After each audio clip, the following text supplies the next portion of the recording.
Hello and welcome to this very special episode of Explained by NewsX. I am Pia and today we will be discussing the emergency. Now, nearly 5 decades ago, India's democracy was plunged into darkness. The emergency was imposed at midnight on 25th June 1975. For the very first time, an Indian government suspended civil rights of citizens, censored the freedom of the press, arrested students, academicians, writers, journalists, as well as all those who opposed the government. The 21-month-long period tarnished the ideal of free and fair democratic process in independent India. We've all heard tales of the draconian crackdown that took place back then. But viewers, have you ever wondered what prompted Indira Gandhi to declare the emergency?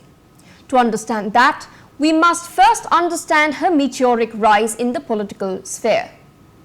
Hailing from a family that was instrumental in India's independence movement, Indira Gandhi rose to prominence in politics in 1966. After Lal Bahadur Shastri's sudden death in Tashkent in January that year, the Congress was plagued with the question of who would lead the party. Although grassroots leader Morarji Desai emerged as a strong contender, Indira Gandhi defeated him with the backing of Congress stalwart K. Kamraj. She assumed the Congress party's parliamentary leadership and went on to succeed Shastri as Prime Minister. Now, under her leadership, the Congress secured an easy victory in the 1967 general elections. This emboldened Indira Gandhi to further consolidate her position in the party by outmaneuvering her rivals over the next 2 years. But this did not go down very well with the likes of seasoned veterans like Neelam Sanjeev Reddy, S. Nijalingappa, K. Kamraj, S. K. Patil and Morarji Desai. Now, Indira Gandhi was thus expelled from the Congress in 1969 for violating party discipline. She formed the Congress R and battled it out with the syndicate.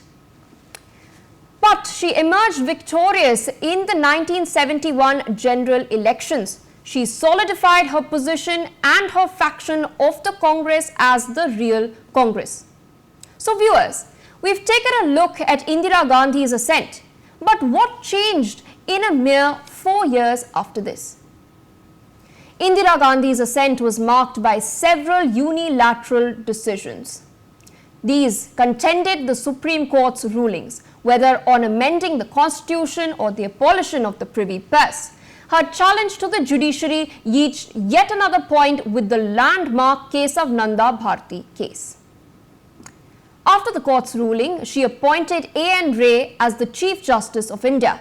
This was done by superseding 3 other senior judges who ruled against her during the case. But what perhaps triggered the emergency was the electoral malpractice case against her.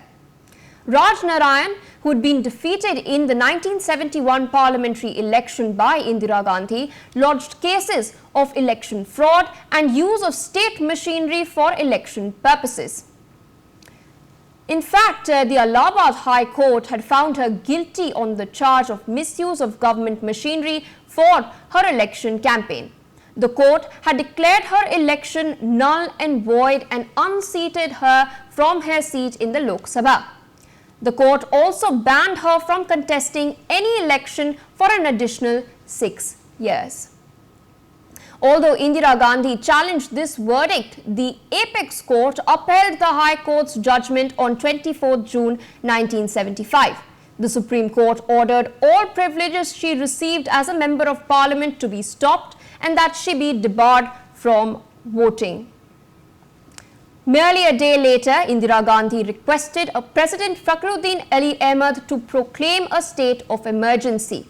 Within 3 hours, the electricity to all major newspapers was cut and the political opposition was arrested. The proposal was sent without discussion with the Union Cabinet, who only learnt it and ratified it the next morning. Now, following 21 months were the blot in India's independent history. All those who witnessed dissent against Indira Gandhi were then jailed. Many, in fact, were subject to psychological and brutal physical torture as well. Now, viewers, on your screens is India's former Prime Minister, Atal Bihari Vajpayee. Do you know he was arrested during the emergency? Right there is a newspaper clipping of the Indian Herald.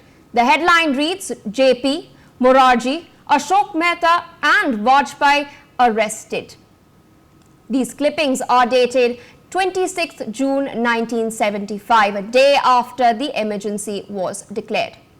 Thus, Indira Gandhi wasted no time putting her most staunch opponents, including her old rival in the Congress, behind bars. Of these leaders, viewers, only one is alive today to tell his tale. That is LK Advani, PM Modi's guru. Meanwhile, H.D. Deve Gowda, Lalu Prasad Yadav, M.K. Stalin, Ravi Shankar Prasad, all these are familiar names to you in the contemporary political realm. They were all arrested during the emergency as well. Viewers, we all know Rajnath Singh. He is the defense minister today, but he was also arrested during the emergency. He was in fact 24 years old back then.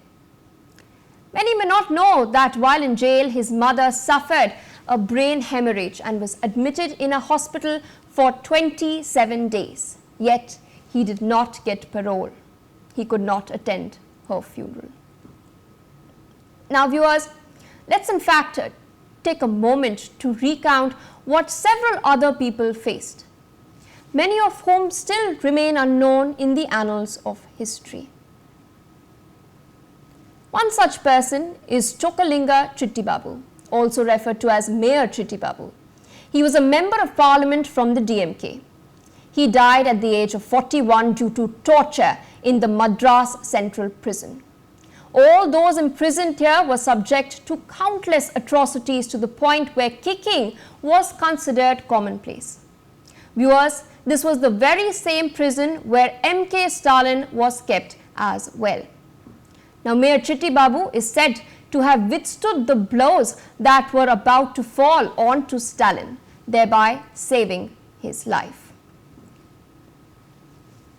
Now, viewers, this little child you see on the screen right in the center is P. Rajan. Little did he know that he would suffer a very tragic fate in his life. P. Rajan was a student of the Regional Engineering College in Calicut. He was picked up by the police on the 1st of March 1976 along with his fellow student Joseph Jolly. What happened to him that fateful day is spine-chilling. He was brutally tortured in police custody. In fact, a heavy wooden log was repeatedly rolled over his body. In fact, his dead body was disposed of that very day and his remains were never recovered. Now, Rajan's mother had become mentally unstable from this tragedy, and his father lost all of his money in his quest to find him, but to no avail. Now, viewers, on your screens is Lawrence Fernandes. He was the brother of former Defence Minister of India, George Fernandes.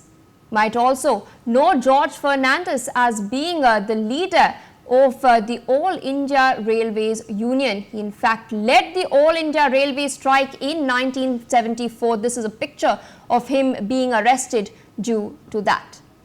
Now, Lawrence Fernandes was arrested from his residence in Bengaluru on 1st May 1976, ostensibly for interrogation related to a habeas corpus plea.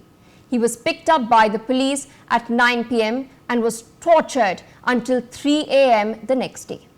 He was subjected to vulgar abuse, endured severe beatings with clubs, and was threatened with being killed by a train. In fact, 5 clubs broke during the torture. He was then kept in solitary confinement under extremely unhygienic conditions for the next 19 days. During this, he was frequently denied food as well. On 21st May, Lawrence's mother visited him in prison upon being informed by a lawyer. She described finding him in a state that was barely alive, unable to move without assistance, with his left side crippled and both left leg and hand swollen. You can see that image on your screens. He'd lost about 20 kilograms in 20 days. He survived the ordeal and went on to live another 30 years, but was mentally and physically wrecked. Viewers, I've told you what happened to 3 victims. There are countless others who suffered just as much. According to a report by Justice J.C. Shah on emergency excesses, nearly 110,000 people were arrested. From Jodhpur to Guwahati and Calicut to Delhi, the painful wounds of the emergency have left countless scars. These still linger. India has matured as a democracy since then. With keeping alive the memory of what took place, the Indian polity has learnt lessons of safeguarding the democratic ethos that it was founded on. That's all for now on Explained by NewsX. Stay tuned for more.